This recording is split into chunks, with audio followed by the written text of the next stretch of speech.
Hello and welcome to News from the Front, Episode 6, Khador vs. Circle Orboros. This matchup may seem familiar, yet it is actually Butcher 1 versus Kruger 2.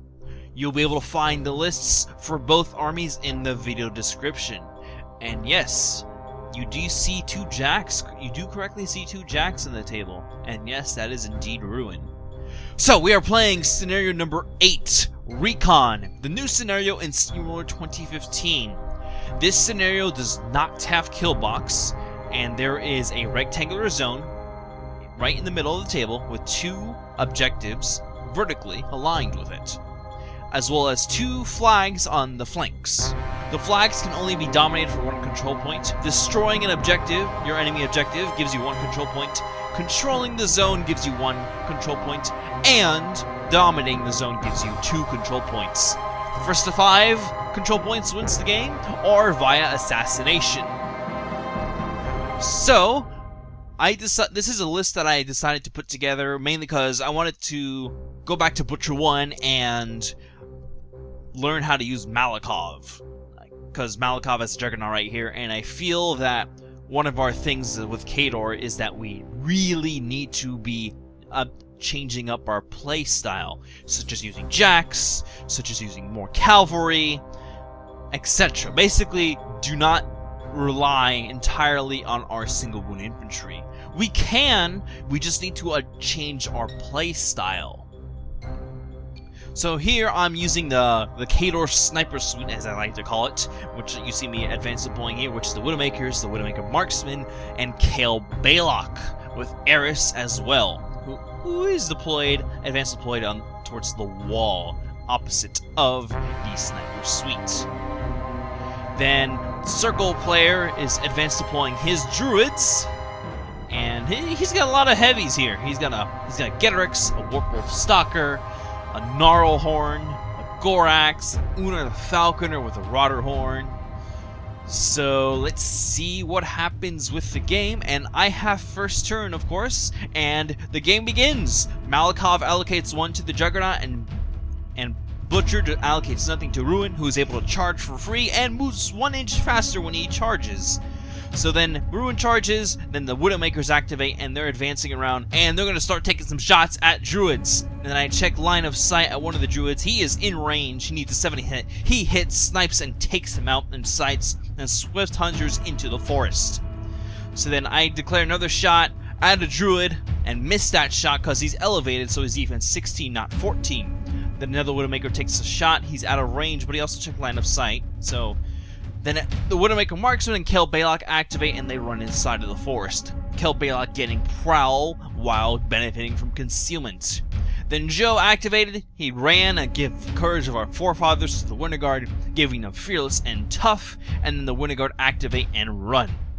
Thankfully, since the Winter Guard have Fearless, they don't really care about Ruin's Abomination. So now, trying to spread them out as much as possible, I am using the full Winter Guard boat here, because the Druid officer has a pretty nasty AoE 4. Then Lady Aiyana and Holt activated, and they ran to be behind the wall, and then Malakov activated, and he casts Red Line onto the Juggernaut, and then charges, and then the Juggernaut runs his massive 12 now. It feels great to be able to do that. Then Butcher goes, he advances and casts Fury onto Ruin and Iron Flesh onto the Winter Guard. Then the Great Bears activate and they run, staying base to base to benefit from that defensive line, and Eiryss activates and runs up just a tad. Then Saxon goes and he runs to be towing into the forest, and the turn heads over to Kruger 2. So Kruger activates his Druids first, and they do some shimmy advancing. And he's basically just trying to get his spacing down as well. And then they start doing vortexes to start blocking line of sight to his army. And they're also now defense 20 or so, while elevated. And yeah, they are defense 20 because they're 14 base with camouflage and concealment, so that brings him to 18 and +2 with elevation. So then the Warp Wolf Stalker activates, and then he warps from Prowl, so he has stealth while inside of the vortex, and the shifting stones activate, and they just shimmy around a little bit. The Rada Horn activates, and so does Una, and they're hiding behind the clouds without a problem. And then the Black Cloud Wayfarer activates, and he tows on the hill. Oh, and by the way, since I mentioned the Black Cloud, we are using the Path of Devastation Season 2 League rules. Might not come into play, but just in case if anything out of the ordinary happens, you know. The Gnarlhorn then activates and just shimmies up a little bit, and then he's pointing at Getorix, so he's about to activate, and so Getorix then activates and advances, and so then Kruger activates, advances behind the vortexes, and then he casts Stormwall. Well, he casts Stormwall now, and that's that. Turn passes over to me, and I upkeep both spells, and I allocate no focus. Trying to determine what to do next, because those druids are really high defense. And I'm checking Butcher's control area here, because Circle War Beasts out-threat Khador Jax by a lot, especially since I have no speed buffs whatsoever in this entire army. The only one that I do have is on Redline. So I took a shot with Eiryss. She activated and she aimed and fired a druid and she missed. She needed a 9 to hit. Then I'm pointing at the Widowmakers here, and I'm considering activating them. So I do activate them, and I mark which two are aiming, which is Capitan and the Grunt that's in front of her. And then the rest of them are going to advance around. So then I fire with the Capitan, she misses. Then, well, that was a Grunt in front. Then the Capitan fires, and she misses. Then a Grunt will fire at another dude and miss. Then, so all the Widowmakers activate and miss. That's kind of normal. I was basically expecting them not to really do much when the clouds are up on the druids. They're not really great in this matchup considering how many beasts he have. It's nice that I can put some points onto his branches, such as to finish off spirits or whatever. But the meat and potatoes of this list are the Winterguard, who have activated just now, and then you saw Joe activate a little bit earlier, who ran back. That way he doesn't get sniped out easily. And he put up Fierce and Tough. So now the Winterguard are basically, they're functioning as their versatile unit, which is what they're great for doing. And we find out that the Rocket is outside of Stormwall, but he still chooses the direction to deviate with. So I'm not even rolling a black die to determine the direction. I'm just rolling distance, and he's scattering them further back. He's scattering them to the 4, so that way they don't go anywhere toward his druids. They are only armor 13, so they will die to 8s on blast damage. Now I'm spraying some of the druids with Winterguard just to see if I can get any of their hits in there. I activate Ruin and just shimmy him a little bit. He still has Fury on him, and then I'm looking as to what to do next. Oh, by the way, I have a lone Winterguard that's right next to Joe that I forgot about. Then the Juggernaut activates, and he just walks up a little bit and takes 3 points to his 5, thanks to Redline. Then I activate Malakov, checking his control area, and then just activate him, have him hide behind the wall. Then I activate Butcher, and he's walking behind the Juggernaut, same with the War Dog. Although, you might notice that the Juggernaut, it might be out there, a little too out there. So the Aiyana and Holt activate, and Aiyana gives the unit stealth since they're now base to base. Then I'm asking about Getorix and his threat range, and I'm measuring Butcher's control area to basically guess how far he can charge. However, I forgot about telekinesis. So let's see what happens then. So then I ask for Kruger's spell card, and then, oh wait, there's telekinesis. I already activated the Juggernaut, so I'm probably going to lose the Juggernaut here. So now I'm checking Butcher's control area, and I'm trying to guess a range with Saxon. So I take a shot at a druid, and he's out of range, and that was that. still trying to decide what to do here.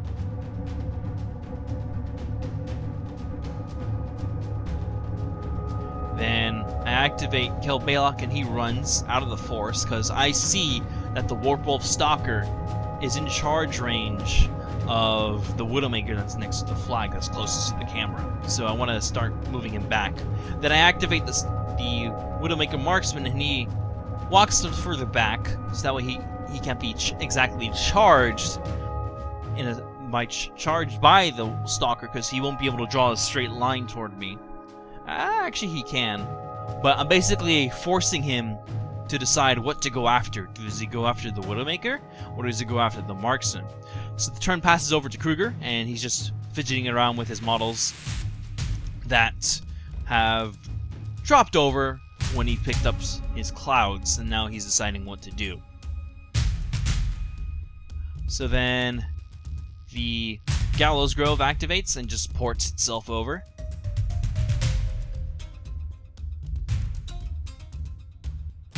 Then the Rotterhorn just shimmies up a little bit more. Then Kruger activates and casts Telekinesis onto... Well, he did his push spell first, which brought the Juggernaut forward. Then he telekinesed it. And so the Juggernaut moved another extra 3 inches in front. And now the Juggernaut's going to die. To either the Satyr, the Narhorn, or to Eiryss. So, but first we have to see what he's deciding to do. So now he's checking line of sight, and so he charged the Narhorn at the Juggernaut, and I believe yes, the Narhorn has primal now on him from the Druid Wilder, I want to say. I don't see where the Wilder is. Anyway, he's doing quite a bit of damage onto the Juggernaut, and now he's buying attacks. And the Juggernaut will stay alive, so he'll have to commit a second heavy to it because the Narhorn isn't exactly a pretty powerful beast. It's mainly here for the counter slam and for its bounding animus. So now the Rotterhorn's gonna go, and he's just gonna move back a little bit, and it gets knocked over again. These hills aren't exactly the most friendly of terrain. And you saw me hand over some objectives and a zone marker to another player that's playing and setting up a table. Then the Druids activate and they advance up ever so slowly. Now they're off the hill, so they're much easier to hit. And so now they're casting spells at the Winter Guard and trying to do damage to them. And so one of them is... He asked about the defense of the Juggernaut and then the Widowmaker, so he decides to go after the Juggernaut. And still slinging spells at the Winter Guard. I think it's the POW 11 spell that it is, whatever it's called. Tell me, write down in the comments below as to exactly what their offensive spell is, because I don't know what it is off the top of my head at the moment. So I basically told him, well, he tried to with the Rotterhorn, I just remember that now. He did the animus of the Rotterhorn, and he thought it affected the entire unit. Then I checked his card, and it only affects models. So then Una activates, and she's gonna start shooting. And he boosted this damage roll on the Juggernaut and does some points. It's only a POW 10 shot.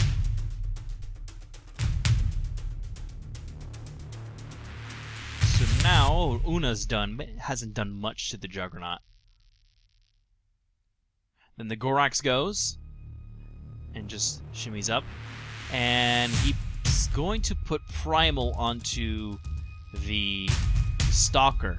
So the Stalker then charges the Widowmaker Marksman, and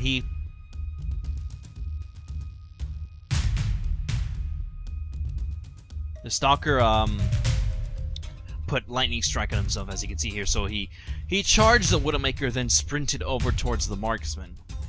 So I forgot that the Stalker is capable of doing this, but look at the positioning of the Stalker. He's not threatening the rest of my army, so I could basically just ignore him here. Since the flag is dominate only, he won't be applying any scenario pressure on me, so I really don't have to worry about the Stalker. So he's basically essentially playing 10 points down against the rest of my army, which I am perfectly okay with. So you saw Eiryss activate and shimmy up a little bit more towards the front. And so now turn passes over to me. I'm asking him about the Gnarlhorn.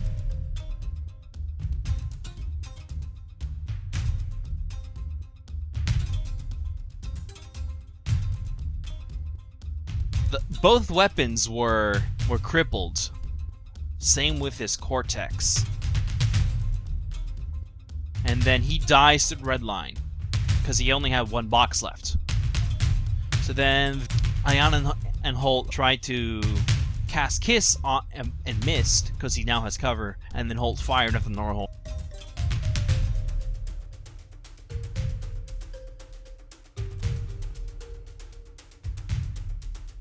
So then I activate the Widowmakers, and they're not going to start taking shots at the Druids.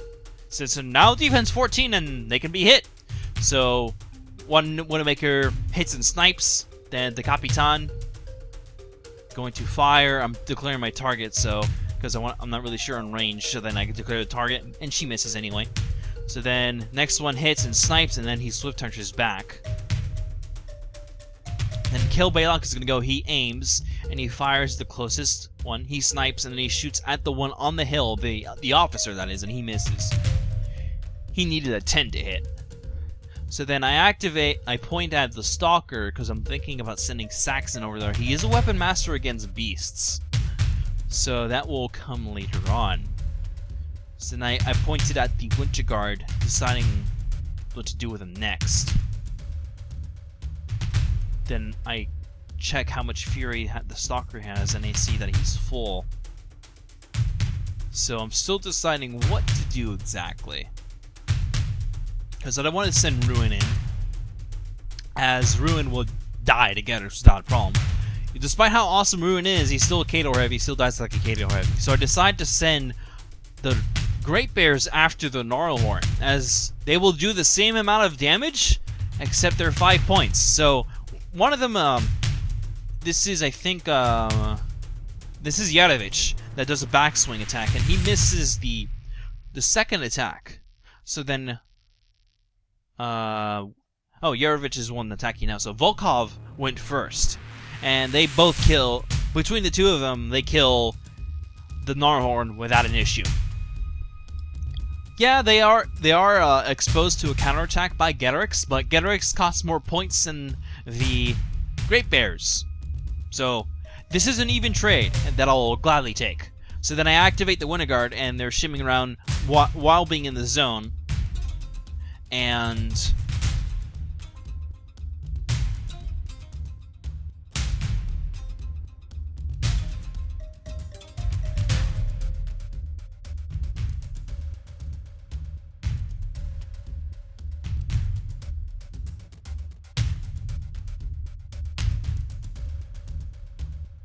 so now I'm determining the armor of the Gallowswood, as well as the defense of the Druids. And since the Druids do not benefit from concealment from a spray, so they also lose their camouflage. So with all those sprays, I was able to kill the Gallowswood. Now I'm taking shots at Rocketeer.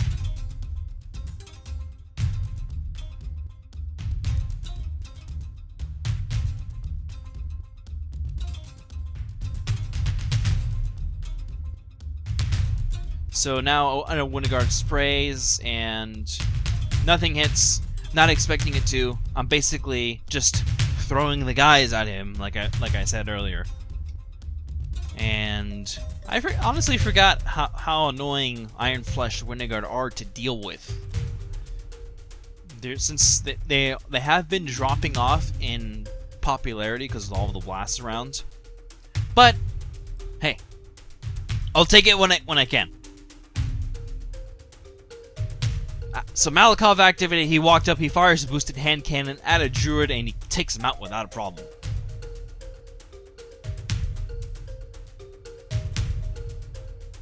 So now I'm pointing at the Blackclad, and I activate Saxon, and he goes after the Warpwolf Stalker, and actually rolls a 14, which is pretty good. And so he now does some extra damage onto the Stalker. Hey, free Stalker damage, I'll take that. Saxon isn't really needed this game anyway, because the center of the table is set up that I don't need the Pathfinder that he grants me. So, thankfully, Saxon knocked out the mind of the Stalker. So, the Widowmaker marksman was able to run away, take a free strike, and he rolled that 1 on the single d6. So the marksman was a-okay. I'll gladly take that. So, Butcher activates and he walks right next to Ruin, so that way he's inside of the zone and he's getting benefited from cover. And now the War Dog activated and walked up behind him to give him that nice guard dog bump.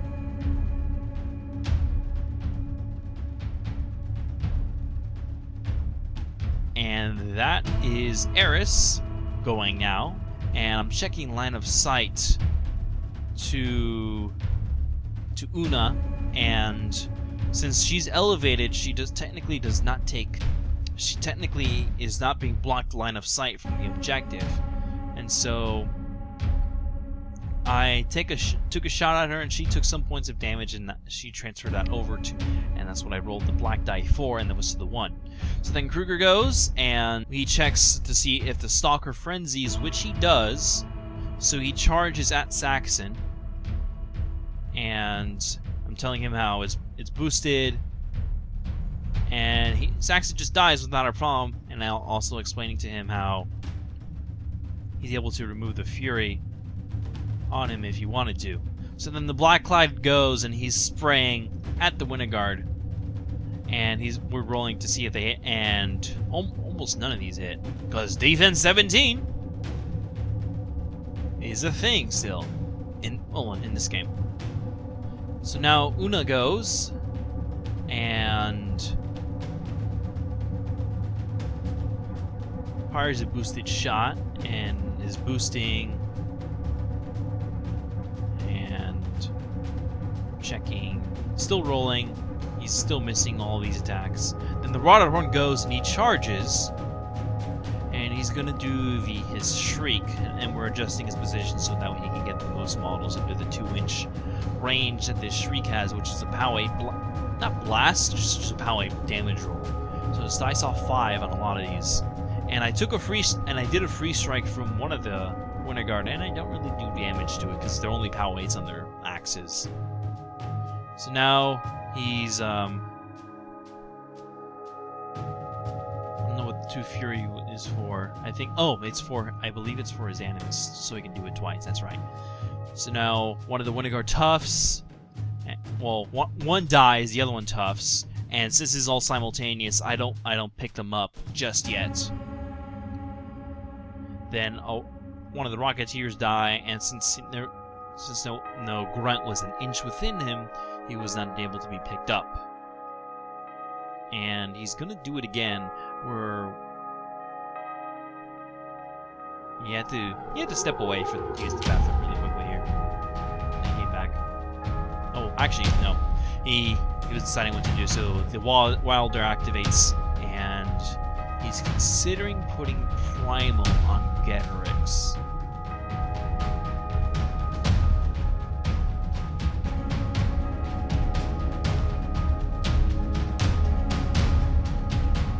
Check some rules.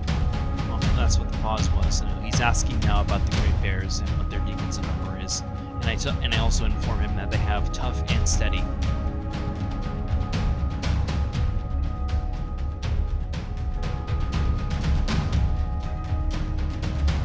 He's still deciding what to do here because he's running out of models quickly.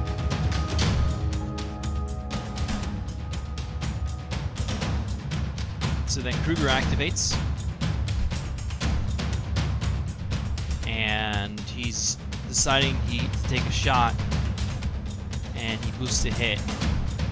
Well, actually no, he decided to cast his Lightning Storm spell, and so checking, doing tough rolls. Well, yeah, it was 2 tough rolls, and he does. say, a point or so to either Volkov or Yedovich, actually to Yedovich. And so now the druids activate and they're shimming around, and the officer is decided to do his AoE, and I ask him what the AoE size is, and he checks it here, because, as I mentioned earlier, it's actually AoE 4, and he thought it was AoE 3, so I corrected him, like, check the card, I think it was bigger. So now we're determining the POW on the blast, because it includes the models of the unit. And he actually doesn't kill any of the Winter Guard, which was surprising. Then the Gorax activates, and he riles up for 4. Then Gedrix goes, and he charges at Volkov. He hits Volkov, and he's POW 19, so... Well, he attacked... He attacked Eiryss and killed Eiryss, then he bot attacks, and Volkov tuffed, and so now... He's swinging at Yedovich, I want to say. Yes, he is. And Yedovich tuffs. Then he buys an attack on Volkov, and Volkov dies. Then he misses an attack at Yedovich, and Yedovich is A-okay. So I'll gladly tank Gedrix's attacks, because I think the Great Bears can kill Gedrix this turn. So turn passes over to me, and I decide to upkeep Iron Flesh, and I put Fury onto the Great Bears, and then the Butcher Bob's feet. So the Great Bears go and they charge Gedrix. Alright, Great Bear's gonna live the dream with Fury and feet. So Yedovich backswings and rolls boxcars to hit and does a crazy roll. He does that is 19 points in his single swing.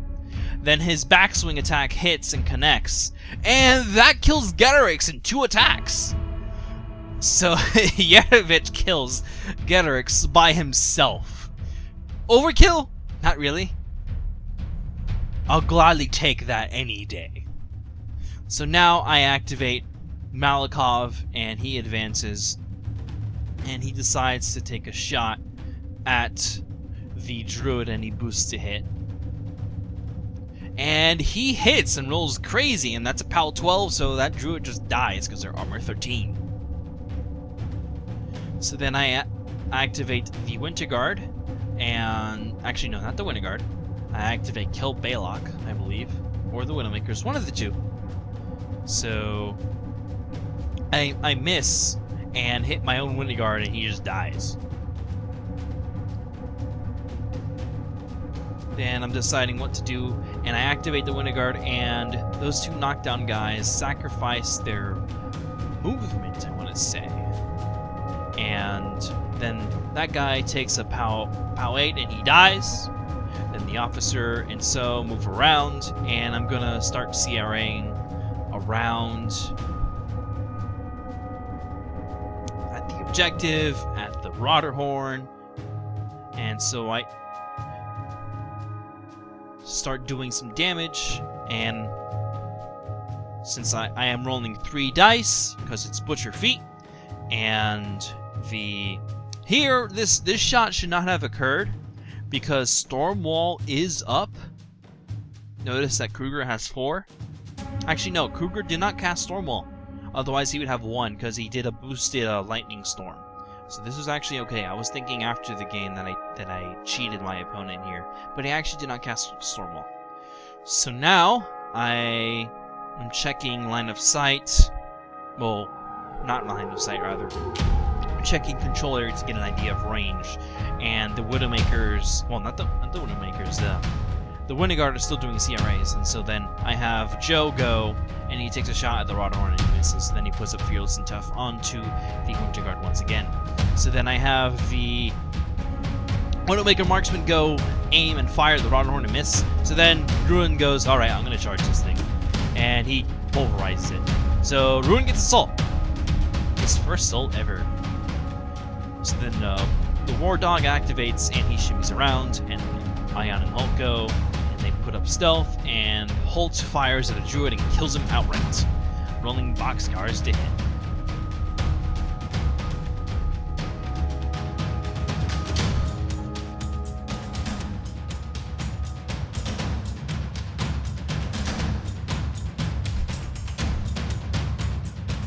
So now the turn goes back over to Kruger, and we check if the Gorax frenzies.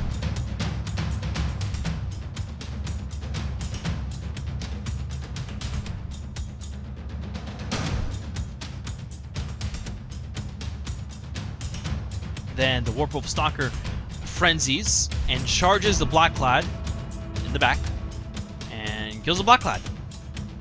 And all the fury drops from the Warp Wolf Stalker. I'm totally okay with that. So now Una activates, and he's looking at Butcher to try to kill Butcher. I'm not expecting this to happen because Butcher's armor 21, and Una and Kruger have PAL Una has a PAL 10, Kruger has a PAL 12. So dice off 11 with Una, dice off 9 with Kruger. However, I let him take it back because he's still a relatively new player to readjust his placement, because Una does have reach and he wants to shoot with Una. So he boosts a hit on the first shot and he boosts damage, and he doesn't do damage with the first shot. Then actually he does. He does 6 points. Oh boy, this is not looking good already. Then Kruger goes and he's checking his control, and he thinks he can go for it. So he's gonna activate. He activates the shifting stones, and he shows me that Kruger is in the triangulation with a laser, and he's asking if Yadovich has reach, which he does. So he's checking his controller once again, and I also tell him that they have 360 since Yadovich is alive. So Kruger gets teleported, and he checks the reach range, and he is out of reach of Yadovich. So he's going to start shooting a Butcher, and he's determining how much fury he has to determine his boosts and what order they are. And so he boosts to hit his first shot, and he hits, and then he boosts the damage. He's dice off 9, as we determined. And he does 6 more points to Butcher. Oh boy. Butcher only has 8 points left. This isn't looking good. So he buys the second shot, and he boosts a hit on this. We figure out at the end of the game that he has sustained attack, so he didn't need to boost a hit. But he does another 4 more points to Butcher, which is like, okay, I have 4 points left. This is not good. So then he buys his last shot, and he kills Butcher, because you see the 4 there? That 6 was already there. That next to the pink die, that 6 was already there. And we determine if this die on the base where the Juggernaut used to be, and it is not a cock die, so that kills Butcher. Just like that. An assassination out of nowhere. So if you're interested in dice statistics, I decided to do the math for this, and I determined that the probability of this assassination occurring is 0.01%. So here's the math on screen for you. And remember that since these are independent events, you multiply all the events together. And I grabbed these numbers from anydice.com. And these numbers reflect the chance of rolling at least those numbers of at least 6 points, at least 6 points, at least 4 points, at least 4 points for Una and Kruger. So check my math for me. Otherwise, thanks for watching, and I'll see you in the next News from the Front.